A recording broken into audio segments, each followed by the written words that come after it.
느헤미야 5장 1절에서 마지막 절까지 제가 봉독하겠습니다.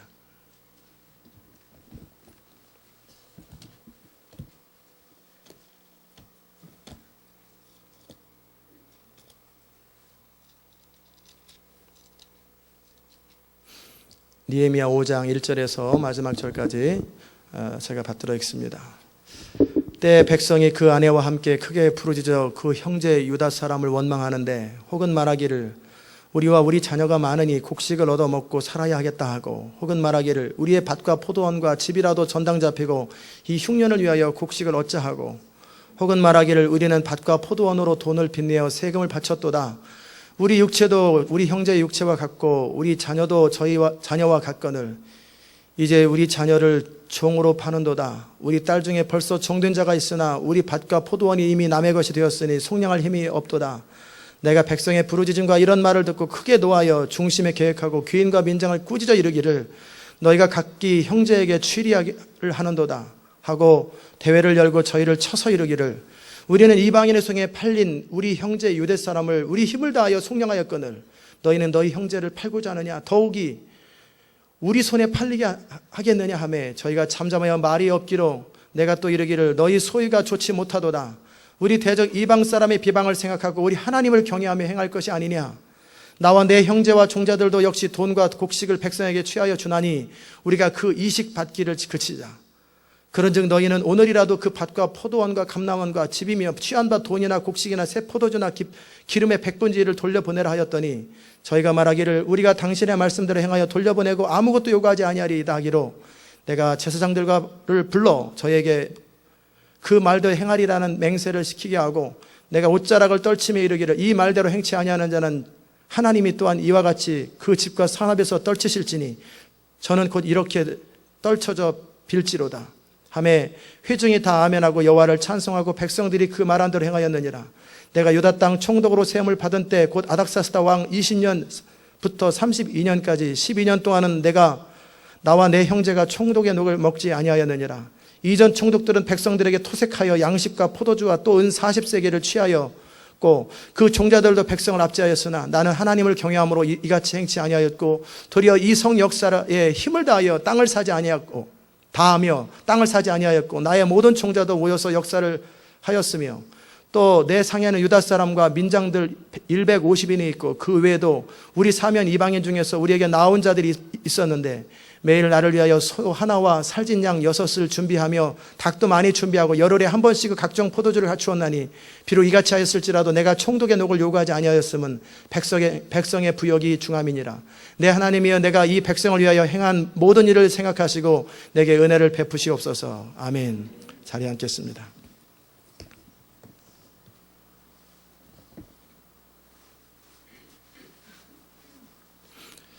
기도합시다. 은혜로우신 아버지 하나님, 오늘도 주 앞에 나와 예배하며 기도하는 이 모든 기도를 주님 들으시옵소서. 신실하신 하나님, 우리는 주의 것입니다. 어찌하든지 주님의 나라와 영광을 위해서만 살기를 소원합니다. 주님, 우리 한 사람 한 사람이 정말 주님의 뜻대로 주님이 원하시는 것을 이루어 드리기를 원합니다. 주님, 이 아침에도 주의 말씀 우리 가운데 허락하시고 주의 비밀을 알고 배우는 시간 되게 하여 주시옵소서. 감사드리옵고 예수님의 귀하신 이름으로 기도드리옵나이다. 아멘. 오늘 여러분과 함께 나눌 말씀의 제목은 개혁은 안에서부터 시작된다라는 제목입니다.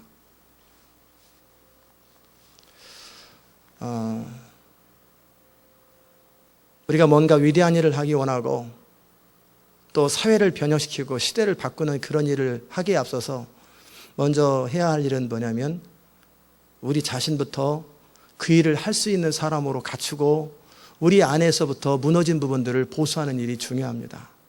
그래서 수신제가 치국평천하라고 자기 가정을 다스리지 못하고 이끌지 못하는 사람은 큰일을 할 수 없다. 가정을 다스리는 것, 가정에서 온전하게 되어지는 것, 그리고 나서 평천하, 세상을 평화롭게 만드는 것. 이 교회 안에서부터 온전하게 다스림, 하나님의 영적 질서 가운데서 세워지기 전까지는 이 시대를 바꾸고 세상을 바꾸는 일은 불가능한 일입니다.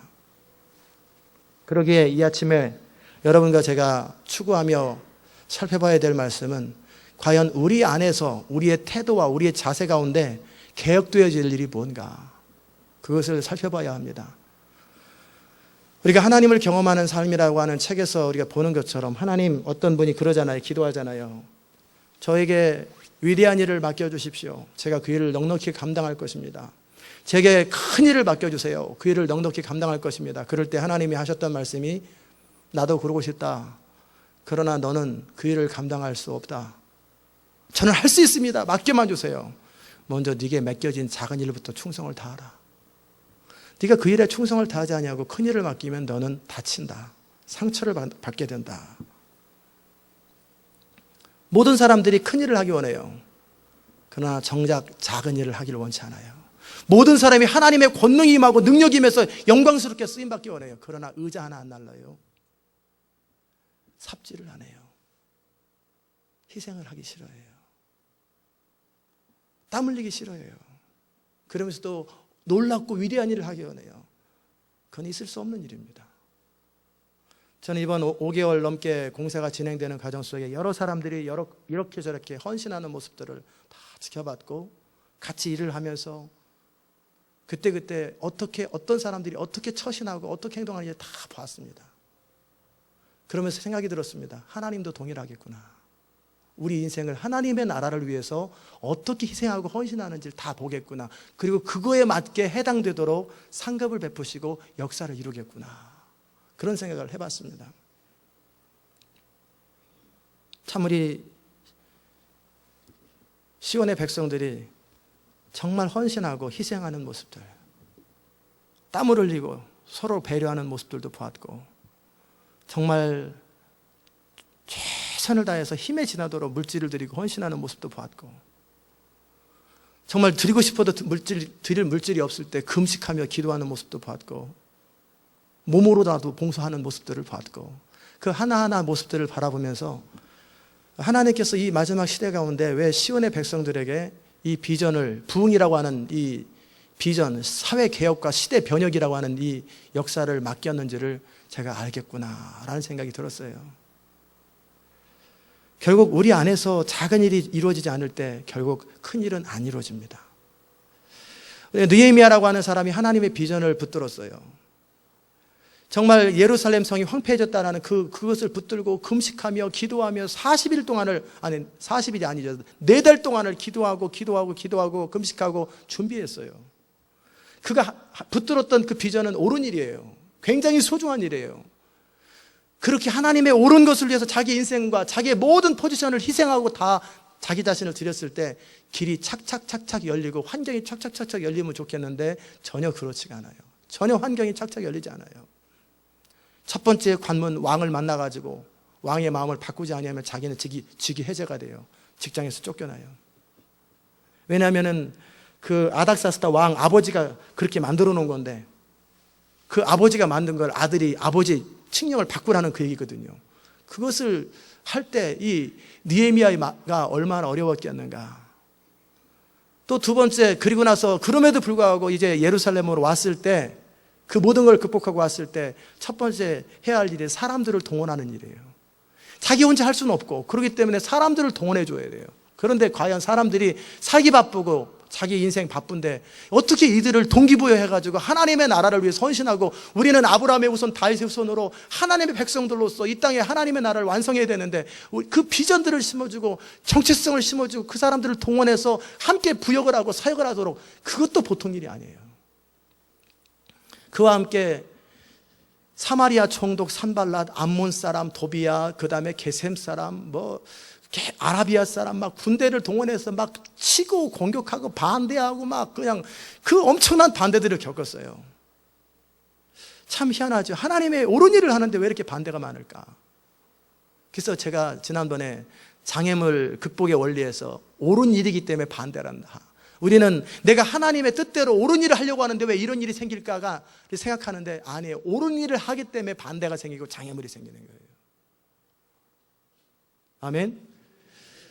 그런데 이제 오늘 한 걸음 더 나가서 더 엄청난 일이 생긴 거예요. 이건 느헤미야가 만든 것도 아니고, 느헤미야가 이제 온 지 한 달 됐잖아요. 느헤미야가 만든 것이 아니고, 느헤미야가 왔기 때문에 그런 일이 생긴 것이 아니라 이미 몇 달 전, 몇 년 전부터 있었던 일들이 불거져 나오는데, 무슨 일이 생기냐면 사람들이 아내와 함께 와서 컴플레인 하는 거예요. 그 전까지는 컴플레인 할 사람이 없었어요. 호소할 사람이 없었어요. 그런데 느헤미야를 딱 보니까 하나님의 사람인 것 같아요. 그래가지고 이 사람에게 자기들의 원통함을 토로하는데, 우리가 자녀가 많은데 먹고 살 게 없는데, 지금 왜 그러냐면 예루살렘에 사람들이 서서히 모이기 시작하잖아요. 그런데 땅은 한정되어 있고 자원은 한정되어 있는데 사람들이 모이기 시작하니까 인플레가 생기는 게, 곡식값이 높아지죠.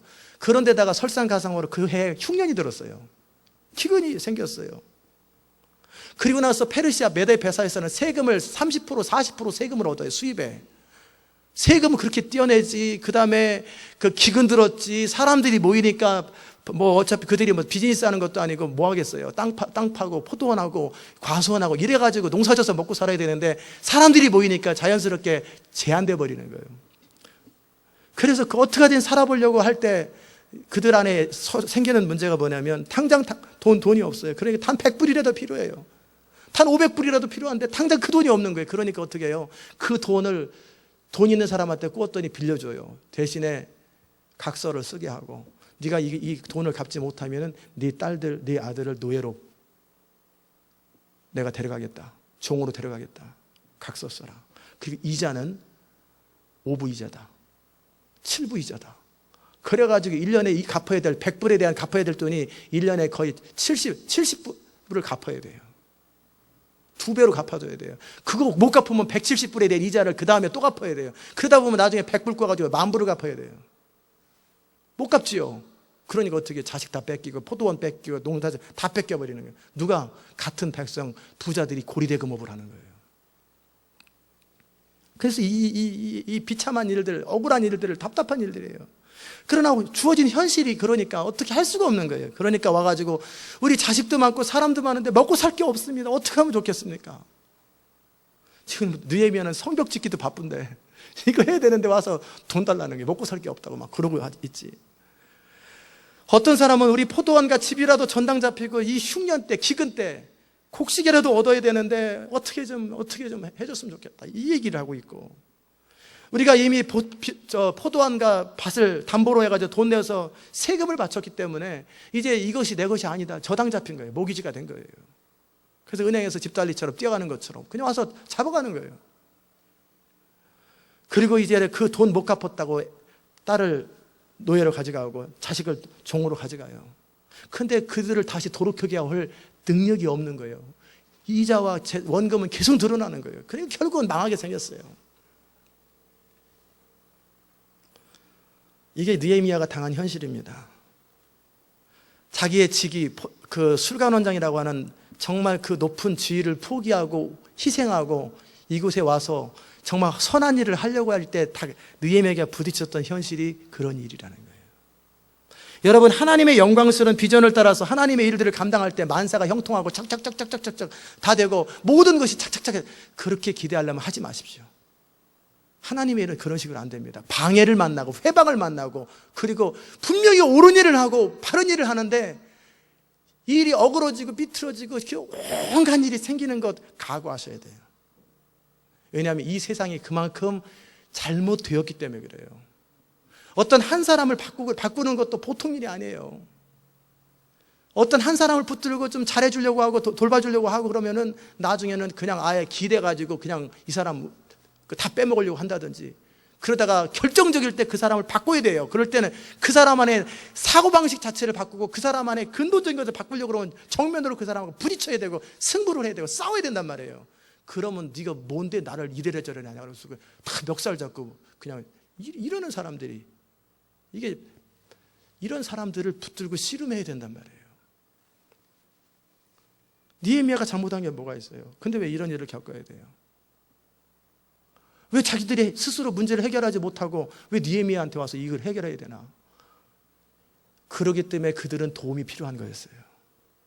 그렇기 때문에 그들은 한심한 게 아니라 그렇기 때문에 그들은 도움이 필요하고 그렇기 때문에 그것을 해결해 줄 수 있는 느헤미야를 하나님이 보내신 거예요. 즉 우리가 무언가 하나님의 일을 한다는 얘기는, 하나님 우리에게 뭔가를 맡긴다는 얘기는 우리가 감당해야 될 현실과 상황들은 그렇게 정말 테러블한 일이에요. 안팎으로 어려움을 겪고 비참하고 초라하고 어디 손볼 데가 없는 거예요.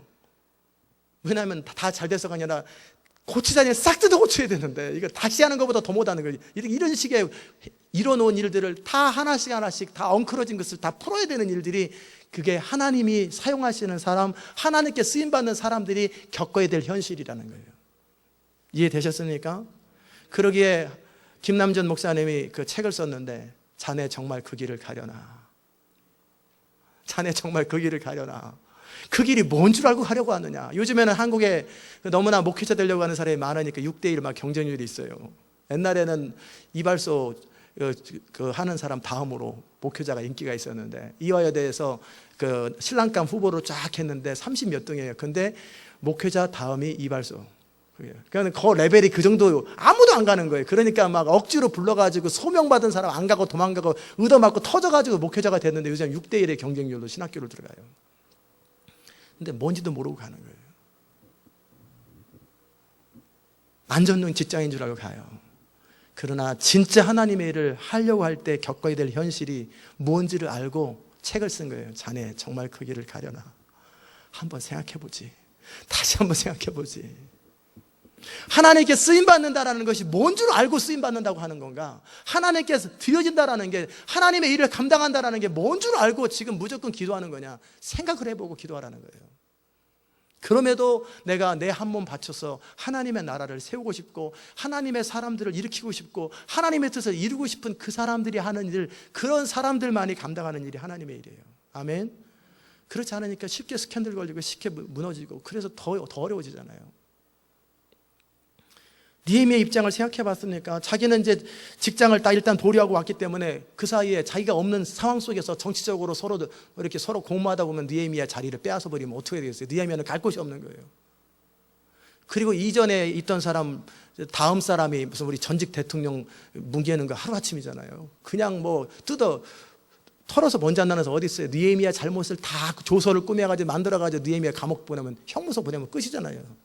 그 모든 대가를 지불하고 왔을 때 착착착착 풀려가지고 명화롭게 다 갔으면 좋겠는데, 눈에 보이는 현실은 사람 동원하고 동기부여하고 으쌰으쌰 해가지고 함께 일하자 하는 것도, 헌신하자고 하는 것도 보통 일이 아닌데, 마치 우리 교회 리모델링 할 때, 교회 건축할 때 여러분을 비전을 헌신하게 하고 물질을 들여서 헌신하게 하는 것도 보통 일이 아닌데, 외부에서 사방에서 공격이 들어오고 여러분끼리 이런 일을 겪는다고 생각해보세요. 서로 일하면서 느헤미야 보지 않는 곳에서 툭 치고 가는 거예요. 이따 저녁 때 우리 집에 와, 돈 가지고 와, 알았지?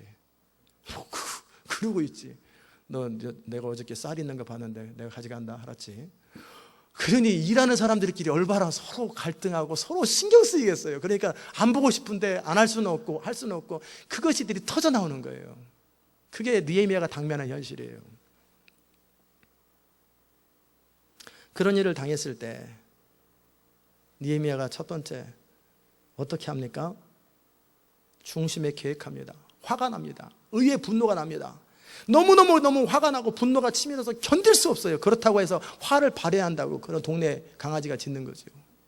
메아리가 돼버려요. 그러나 이 내 안에 있는 옳은 생각과 이 분노들이 효과적으로 발휘되기 위해서 느헤미야는 바로 행동하지 아니하고 생각합니다. 어떻게 해야 이 문제가 풀릴까? 어떻게 해야 이 문제를 처리할 수 있을까? 그러기에 중심에 계획하고 충분히 생각합니다. 어떻게 해야 될까? 어찌 해야 될까? 그래서 전부 다 대회를 엽니다. 모든 사람 다 모이라고 그래요. 그리고 나서 사람들 앞에서 귀인들과 백성의 지도자들을 공개적으로 칩니다. 우리는 이방인의 손에 팔린 내 형제 유다 백성들을 속량하고 구원해가지고 이곳에 와서 살도록 그들의 삶의 터전을 마련해주고, 그래서 하나님의 나라, 이스라엘 백성, 이스라엘이라고 하는 나라를 회복하려고 그렇게 동분서주 애쓰고 수고하는데, 너희들은 형제에게서 이자놀이 타, 그래가지고 그들을 망해하고 노예를 만드는 건 그게 되는 일이냐?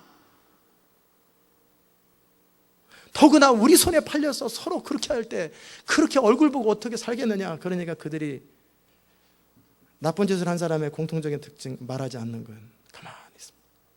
아무 표정 없이 가만히 있습니다. 그 시간만 모면하면 되거든요.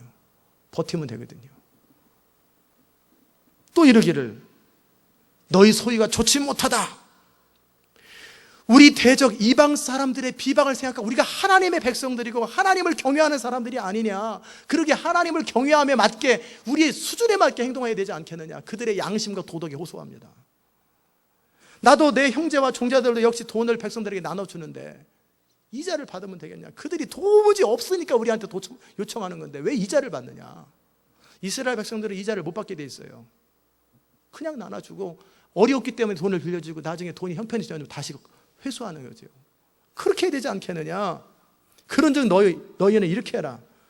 첫째, 밭과 포도원과 감람원과 집을 너네들이 이러저런 이유 때문에 취해 때문에 도로 돌려줘라. 다 돌려줘라. 강제로나 돈 때문에 빼앗았던 거 다 돌려주고, 그리고 곡식이나 세포주나 이런 돈이나 이자 받은 것이 있으면 이자는 다 돌려줘라. 원금만 빌려주고 나중에 그들이 형편 좋아지면 원금을 갚도록 하고, 그러나 부당하게 빼앗았던 포도원이나 밭이나 집이나 다 돌려줘라. 그렇게 하겠느냐? 그랬더니 이 분위기에 눌려서 그랬는지, 양심에 찔려서 그랬는지, 아니면 그동안 늘 느헤미야가 대접하고 밥을 먹여서 그랬는지 몰라도 그렇게 하겠다고 그대로 하겠습니다. 그러자 느헤미야가 더 확실하게 합니다. 나중에 딴소리 못하도록 제사장들 불러오라라. 그래가지고 하나님 앞에 소원해라. 이 너네들이 지금 대답한 대로 말한 대로 하지 않았을 때는 이들의 풍습인데 옷을 탁탁 더럽히면서 이 말대로 행치 않는 자들은 하나님이 너희에게 저주를 내리실지로다. 너희 집과 산업에서 떨쳐버릴 것이고 너희는 하나님의 회중에서 떨어져 나갈 것이다. 망해버릴 것이다. 그리고 아멘 해라. 아멘. 본인이 아멘 시키는 거예요. 그러니까 아멘. 그러니까 아멘 안 해요. 아멘, 아멘. 그래가지고 전부 다 입 크게 떼가지고 아멘. 전부 다 아멘을 공개적으로 하고 회중들이 박수를 치는 거예요. 공개 재판이죠. 그러니까 회중들이 너무나 좋아가지고 이제 일할 맛이 나는 거예요. 일할 맛이 나가지고 힘이 나가지고 정말 그렇게 했다라는 거예요. 그와 함께 느헤미야는 무슨 일을 합니까? 그러면 귀족들과 백성의 지도자들이 느헤미야가 말한다고 말을 듣습니까? 지도자가 지도력을 발휘할 때 가장 중요한 게 뭐냐면 인티그리티예요. 정직성이에요. 자기는 할 것 다 하고 자기는 나쁜 짓 다 하면서 옳은 얘기만 하면은 하나도 안 듣습니다. 그런데 느헤미야가 총독으로 일하는 12년 동안에 녹을 받지 아니하고, 또 이 사람이 그동안 이렇게 이전의 총독들은 막 40세계를 받고 뭐 땅 투기도 하고 온갖 나쁜 짓을 다 하고 특권을 자기 유익을 위해서 사용했는데, 이 느헤미야는 자기에게 허락된 이 포지션과 특권을 백성을 섬기는 일에 사용하는 거예요.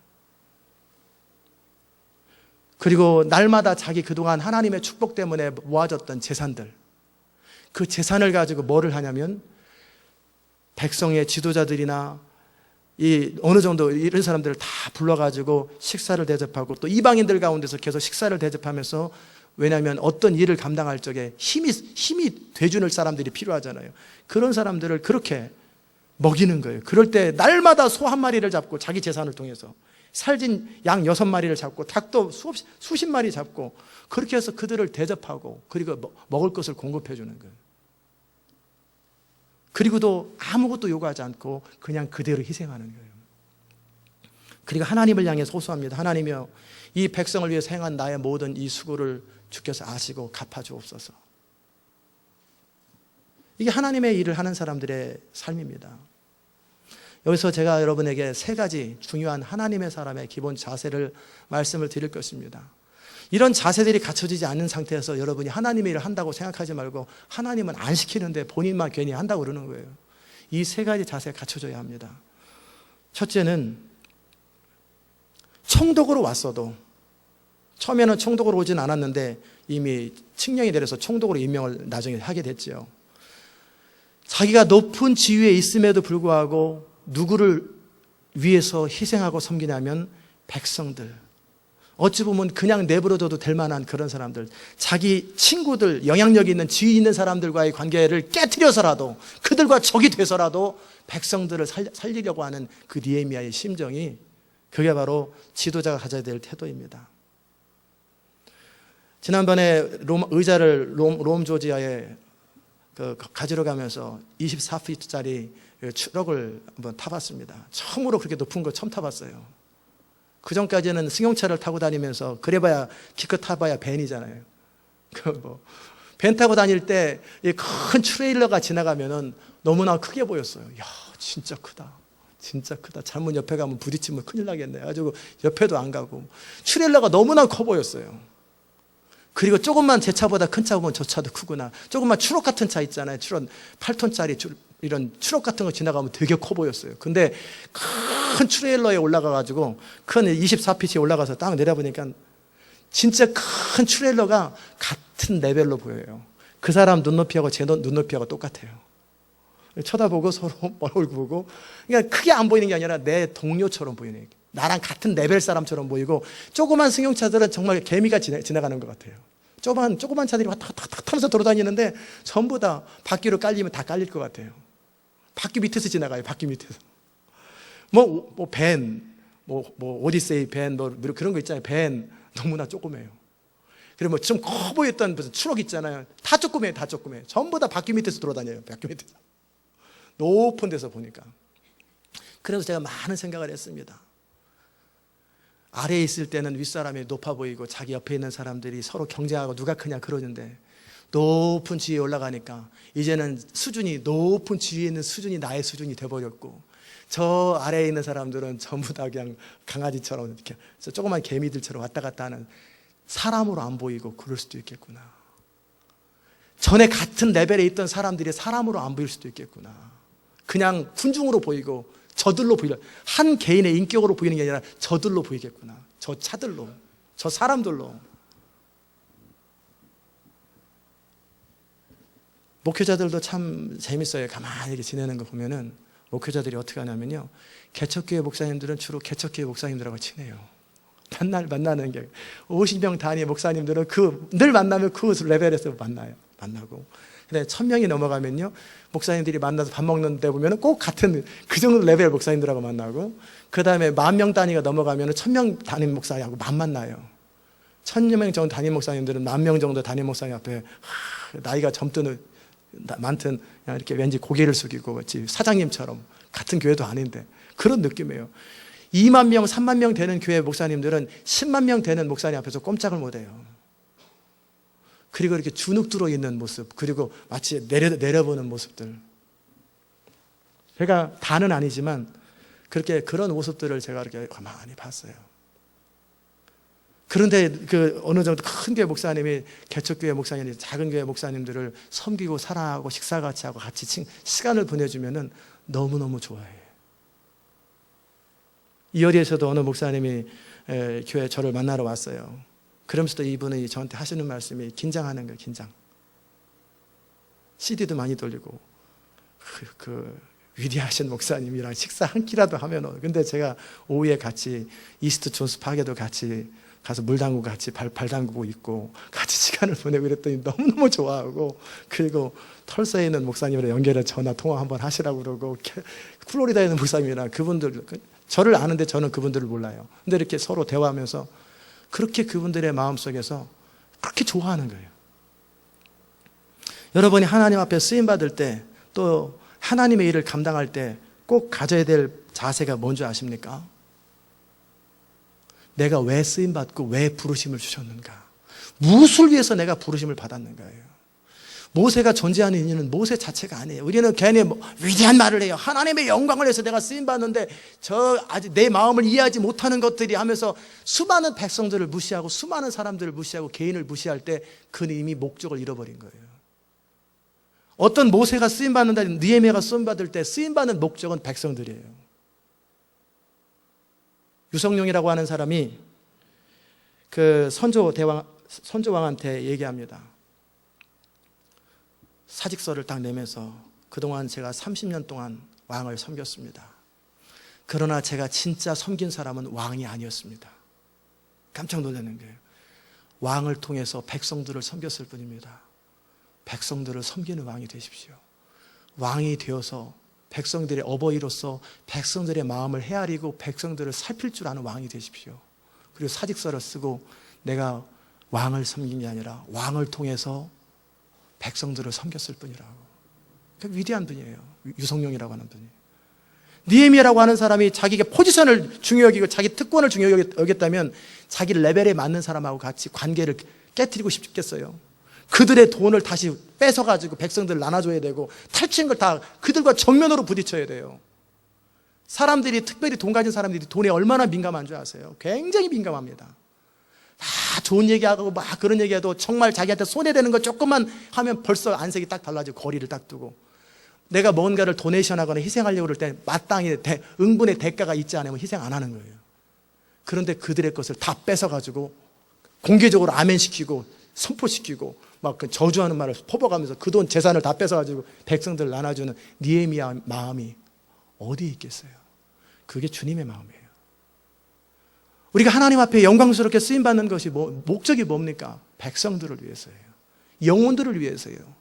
더더욱이 교회는 믿지 않는 자들을 위해서 쓰임받는 것이고, 믿지 않는 영혼들을 위해서 쓰임받는 거고, 믿은 자들을 믿음 안에 세우고 그들이 하나님의 나라를 위해서 헌신할 수 있도록 그들의 인생을 맥시마이즈 시켜주는, 그것 때문에 존재하는 게 리더가요. 그 사실을 놓치는 순간 그는 엉뚱한 길로 가고 세상 사람들이 다 가는 길로 갑니다. 자기 특권을 누리고 자기 포지션을 누리고. 그럼 어떻게 하겠어요? 우리 교회가 전 세계에 그렇게 영향력이 있어지고 아주 귀한 사람이 되면 제가 주로 만나는 사람이 대통령만 만나고 적어도 그 교단 총회장만 만나고, 개척교회 어느 목사님, 조그마한 교회 목사님들이 만나면은 안 만난다고. 그럼 어찌 되겠어요? 그러면 주님이 보시는 거예요. 너는 엉뚱한 길로 가는구나.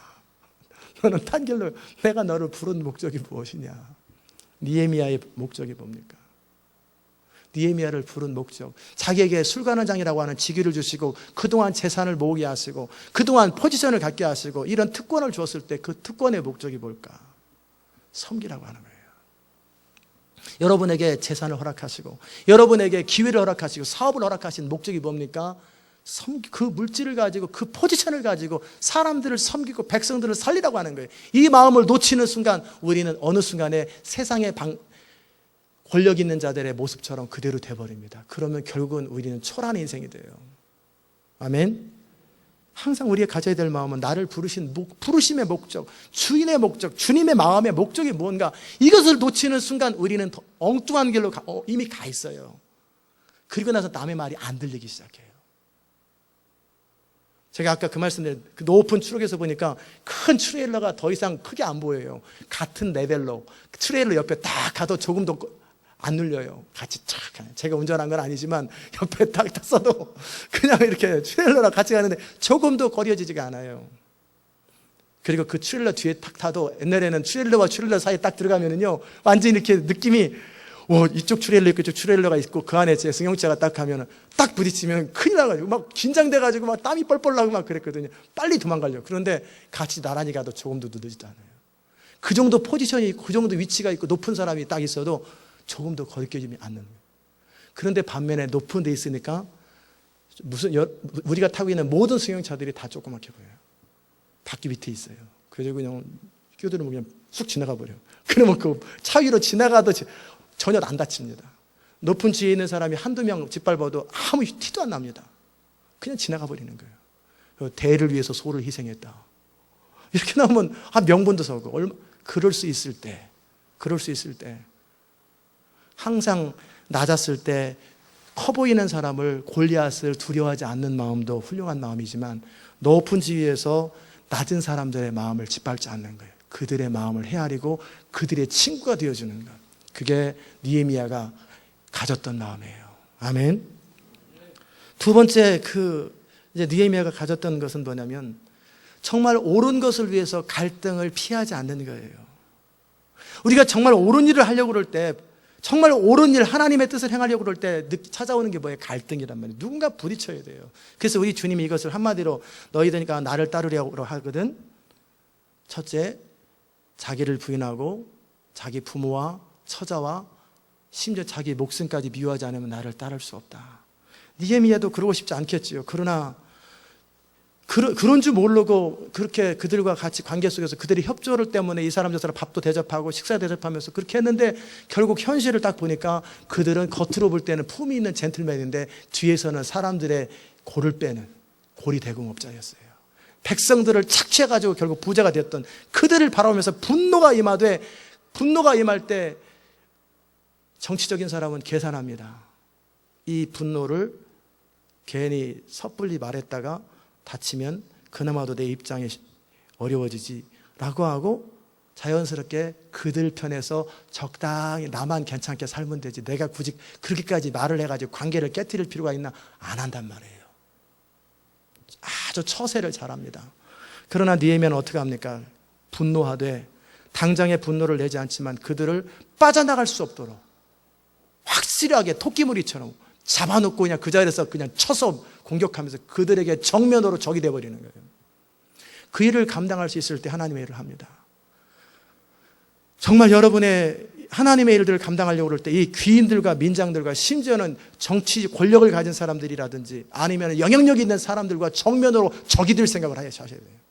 일부러 적이 될 필요는 없어요. 옳은 것을 얘기하면 그들이 적이 돼요. 나는 적이 될 생각이 없어요. 그들을 품고 싶어요. 그런데 내가 옳은 것을 추구하기 때문에 그들의 죄가 드러나고 그들의 악함이 드러날 때 그들은 미워할 수밖에 없어요. 그것을 감당할 수 있을 때 죄를 감당하는 거예요. 아멘. 그들을 향해서도 그냥 말하지 않고 갈등을 만들어내는데도 불구하고, 제가 피스키퍼하고 피스메이커의 차이를 말씀드렸지요. 피스키퍼는 웬만하면 서로 부딪히지 않고 좋은 게 좋은 거라고, 그래서 무난한 관계를 유지해 나가는 거, 이게 피스키퍼입니다. 평화를 유지하는 사람들. 그러나 피스메이커는 예수님처럼 내가 세상에 평화를 주러 온주하느냐, 화평을 주러 온주하느냐, 검을 주러 왔다 가지고 정말 부딪혀야 될 것들은 부딪히고 싸워야 될 것들은 정면으로 부딪히고 싸우면서 진짜 평화를 만들어내는 거예요. 진짜 온전한 화평을 만들어내는, 그게 피스메이커예요. 느헤미야는 그 지도자들하고 정면으로 부딪힐 걸 각오합니다. 그럼에도 이 느헤미야가 지혜로웠던 것은 중심에 계획하고, 괜히 뭐 강단에서 신문을 통해서 옳은 얘기 한 번 해도 아무도 들어주지도 않는 것. 정말 영향력 있고 지도자 입증에 딱 된 사람들은요, 백성들이 또는 어떤 사람이 옳은 얘기 신문에 내고 설교단 이렇게 하면은 안 들으면 되고 신문 무시하면 되지. 그러나 그들에게 결정적인 손해가 올 때는 뒤에서 딱 쳐버리지만, 그렇지 않을 때는 동네 개가 짖는 것처럼 내버려 둬버립니다. 그러면서 스스로 말합니다. 옳은 일을 할 때는 대통령도 말을 많이 듣는데 내가 위대한 일을 하려면 그런 일을 들어야 되지, 그러면서 스스로 위로해요.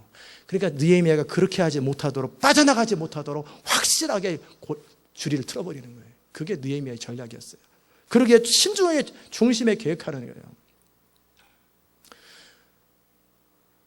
갈등을 일으키되 그냥 덮어놓고 소리 지르고 갈등해가지고 괜히 어려움 겪지 말고, 갈등을 일으켜야 되고 옳은 것으로 잘못된 것을 바로잡되 지혜를 가지고 전략을 가지고 바로잡아야 되는 거예요. 그것이 굉장히 중요합니다. 하나님께서 이 교회 주신 비전을 있고 부르심이 있다 한들 그냥 동네 또는 광야의 메아리처럼 그렇게 혼자 외쳐대는, 그거보다 더 중요한 건 느헤미야는 결국 문제를 해결하잖아요. 그들 안에 있는 이 부패한 문제들을 다 해결하고 모든 사람 입에서 찬송과 감사가 나올 수 있도록 피어리들을 찍을 때까지 철저하게 준비하고 계획하더라는 게, 그게 전략가예요. 결국 문제를 해결하기 위해서 쉽사리 덤비지도 아니하고 충분히 준비하고 충분한 조건을 갖춰서 확실하게 한번 밀어붙일 때 확실하게 밀어붙이는 거예요. 그게 굉장히 중요한 영적 원리입니다. 무슨 말인지 충분히 이해되시는 분도 있겠지만 이해 안 되시는 분도 있을 거예요. 제 마음속에 지금 가지고 있는 생각들이 뭐냐면, 우리가 지난 8년 동안 왔고 앞으로도 또 준비될 것이고, 그럴 때 이제 제 마음속에 늘 드는 부담들이 그거예요. 일단 부흥이 시작되면 죽을 때까지 멈출 수가 없겠구나. 일단 자전거 페달을 돌렸기 때문에 멈추면 넘어지는구나. 그러면 죽을 때까지 쉬지 말고 달려야 되는데, 달릴 때 적절히 가스가 공급되어지지 않으면 안 되기 때문에 평생을 달릴 수 있는 기반 작업을 해놓는 거예요. 평생을 달릴 수 있는 기반 작업을 해놓고 평생 스스로 원자력, 그 대형 잠수함 밑에 원자력을 통해 연료 공급 없이 가는 것처럼 평생 갈 수 있는 준비를 다 해놓고, 일단 딱 전쟁이 시작되면, 일단 하나님의 권능이 시작되면 그 다음부터는 죽을 때까지 달려야 될 각오라는 거예요. 그와 함께 제 마음속에 그 전에 쉬자, 그 전에 놀자, 부흥이 임하기 전에 가능하면 많이 쉬어야 되는데 어떻게 쉬면 잘 쉴까? 이런 생각을 해요. 준비를 하면서도. 그러나 일단 딱 시작되면, 전쟁이 시작되면, 권투가 시작되면 쉴 수가 없는 거예요. 둘 중에 한 사람이 죽고 이길 때까지, 승부가 날 때까지 가야 돼요. 그게 영적 전쟁이에요. 그렇다면 느헤미야가 철저하게 중심에 계획하고 준비하지만 일단 딱 논쟁이 시작되고 뭔가 자기가 추구하는 일이 시작될 때는 그들이 손을 딱 들고 그래 맹세까지 지키고 박수치고 아멘 시키고 피어리드 찍을 때까지 끊임없이 달려가는 느헤미야 리더십이에요. 무슨 말인지 아십니까? 그렇게 갈 수 있는 뚝심을 갖추라는 거예요. 그렇게 갈 수 있는 뒷심을 갖추라는 거예요. 그렇지 않으면 광야의 메아리가 됩니다. 그냥 옳은 얘기 한두 번 해보는 사람이 됩니다. 옳은 이야기가 현실화될 수 있도록 시대가 바뀔 수 있을 때까지, 피어리드를 찍을 때까지 준비하고 계획하고 일단 시작되면 끝까지 갈 수 있는 것, 그게 느헤미야의 사역 태도였어요. 마지막에 여러분하고 이미 나눴던 것처럼 하나님의 사람으로 하나님의 위대한 일을 감당하기에 필요한 것은 인티그리티라고 그랬잖아요. 정직성. 거짓말 안 한다가 아니라 인티그리티의 핵심이 뭐냐면 안과 박식이 똑같은 거예요. 어느 강단에서 아주 유명하게 설교를 하시는 목사님 부인이 벼랑간 일을 일으켰어요. 주일날 대예배 시간에 이부자리를 펴가지고 강대상에다 딱 놓고 나 오늘부터 여기서 할래. 왜 그러냐고 성도들 깜짝 놀라고 목사님도 왜 벼랑간 저 여자가 미쳤나 막 그런데 강단에서는 천사 같고 너무나 젠틀맨인데 집안에서는 엉망이고 폭군이고 난장판이고 그러니 나는 강단에서 살림 차리고 살아낸다. 그게 뭡니까? 하루아침에 완전히 깨져 버린 거예요. 관계가. 그게 인티그리티예요. 하나님의 사람이 되기 위해서 필요한 것은 수신제가 지구 평천하라고 먼저 가정에서부터 인정을 받아야 돼요. 자기가 한 말을 지켜야 돼요. 적어도 지키려고 최선을 다하고 몸부림을 쳐요. 능력이 안 돼서 못 지키는 건 어떻게 하겠어요? 최선을 다해서 이렇게 함부로 말하지 말고 말했으면 그걸 지켜내는 거예요. 일합시다. 일하러 옵시다. 근데 말해놓고 일하러 안 와. 본인은. 그럼 누가 다음에 따르겠어요? 먼저 가서 먼저 희생하고 먼저 손해를 보는 거예요. 느헤미야가 결국 사회를 계획하고 정말 하나님 나라를 완성하려고 그럴 때 느헤미야가 했던 게 뭐냐면 본인이 먼저 희생을 하고 손해를 보고 말한 그대로 살아내는 거예요. 그게 되지 않으면 사회 계획은 없어요. 이 시대 많은 지도자들 가운데 안타까움이 뭐냐면 말하는 것과 삶이 달라요. 강단에서 선포되는 것과 집에서 말하는 게 더 틀려요. 그리고 보이지 않는 곳에서 다른 사람을 따로 만났을 때하고 말이 서로 달라요. 그것은 이미 권위를 잃어버립니다. 그것은 영향력이 없어져요. 결국 사람을 다 놓치게 됩니다. 그렇게 필요한 것 안과 밖이 똑같고 말하는 것을 그대로 지켜낼 줄 알고 누구보다도 먼저 희생해야 되는 거예요. 여러분이 뭔가를 누군가 이끌어 가려면 그러게 함부로 지도자가 되기 어렵다고 그러잖아요. 그러니까 지도자가 되기 위해서 필요한 것은 내가 먼저 희생하고 내가 먼저 손해보고 내가 먼저 소리 지르고 내가 먼저 모든 것을 감당하고 말한 그대로 실천할 줄 알아야 그때서부터 리더십이 따르기 시작하는 거예요. 아멘? 제가 그런 사람입니까? 아니면 앞뒤가 틀린 사람입니까? 그죠? 그렇잖아요. 그게 굉장히 중요한 거예요. 느헤미야가 어떻게 합니까? 그동안 하나님의 은혜로 모았던 재산들을 12년 동안 다 풀어냅니다. 이번에 멕시코에서 제일 부자가 이름을 모르겠는데 그 사람이 아마 멕시코 재산의 40%를 가지고 있나 봐요. 88조예요. 88조. 이분의 고민이 뭐냐면 내가 죽은 후에 이 재산을 어찌할꼬 자식들한테 넘겨줄라나 아니면 회사를 이끌어갈 능력이 있나 하여튼 이런저런 수단 가지고 다 재산을 모은 거예요. 그렇다고 멕시코에 한 1억 5천인가 1억 3천 되잖아요. 다 돈으로 나눠주면 한 사람당 300불씩은 나눠줄 수 있는데 얼마나 돈이 많으면 한 사람당 300불씩 1억 몇천 명을 다 나눠줄 수 있어요. 이게 나눠주는 것도 별거 아니고 그래봐야 뭐 한 달 잠깐 편하겠지만 별로 의미 없잖아요. 그럼 이 재산을 어떻게 자기 죽은 후에 이걸 활용해야 될까? 이게 이제 그분의 고민이라고 하는 신문 기사를 들었어요. 느헤미야는 그동안 12년 술관원정을 하면서 그동안 이러저러한 이유로 인해서 많은 재산이 모여 있었어요. 재산이 풍성해요. 그 모든 재산을 가치 있게 쓰는 거예요.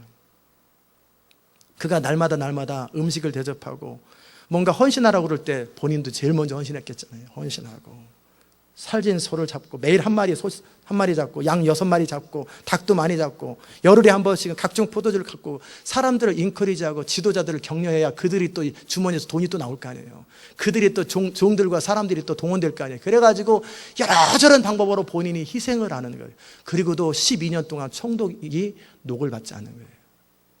봉급을 안 받는 거예요.